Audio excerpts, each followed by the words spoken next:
안녕하세요.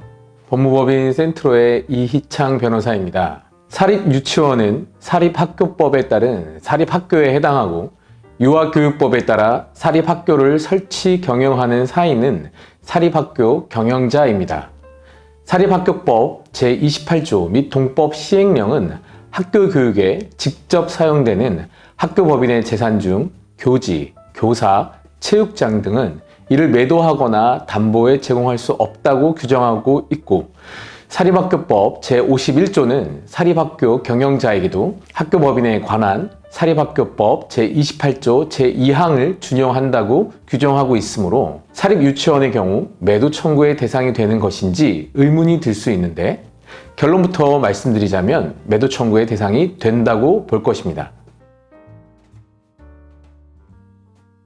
매도 청구권은 그 성질이 헌법 제23조 제3항의 공용수용과 같다고 볼 수 있으므로 재건축 정비사업조합의 매도 청구권 행사는 학교법인이나 사립학교 경영자의 임의적 처분 의사에 의한 매도 내지 강제 경매로 인한 매각 등과는 그 법적 성질이 본질적으로 차이가 있습니다. 강제 경매의 경우 기본적으로 학교법인의 채무부담이라는 원인 행위가 존재하고 학교법인이 채무자로서 강제집행 절차에 관여할 수 있다는 점에서 학교법인의 의사와 무관하게 매매계약이 이루어지는 매도 청구권과는 차이가 있습니다.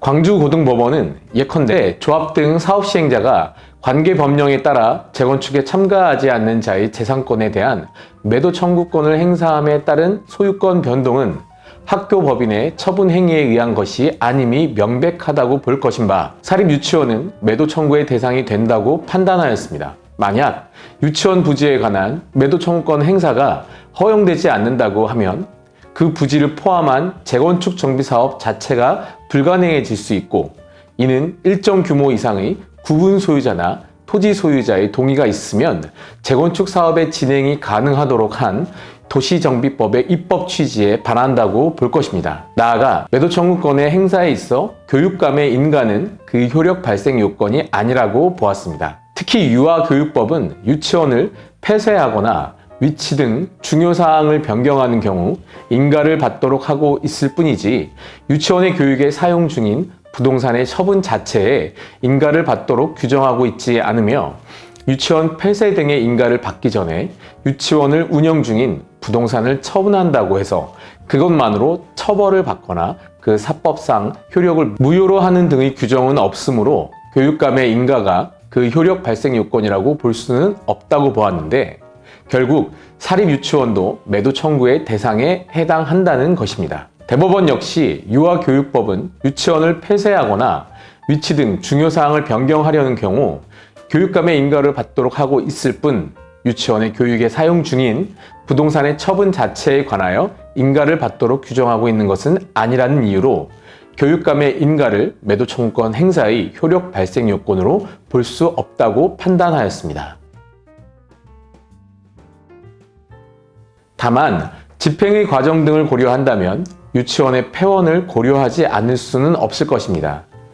유치원의 폐원은 설립 경영자만이 신청할 수 있으며, 유치원이 폐원을 거부할 경우 재건축 조합 등 사업 시행자는 관할 교육청에 폐쇄 명령을 요청할 수 있지만, 이는 유아교육법 제32조에 따른 특정 사유가 있는 경우에만 가능합니다. 따라서 사립유치원이 매도 청구의 대상이 된다고 하더라도 결국 철거가 되어야 할 것이므로 아이들의 안전, 교육, 위험 등을 고려하고 신속한 사업 진행을 위해서는 상생을 위해 협의로 해결하는 것이 바람직할 것으로 생각합니다. 감사합니다.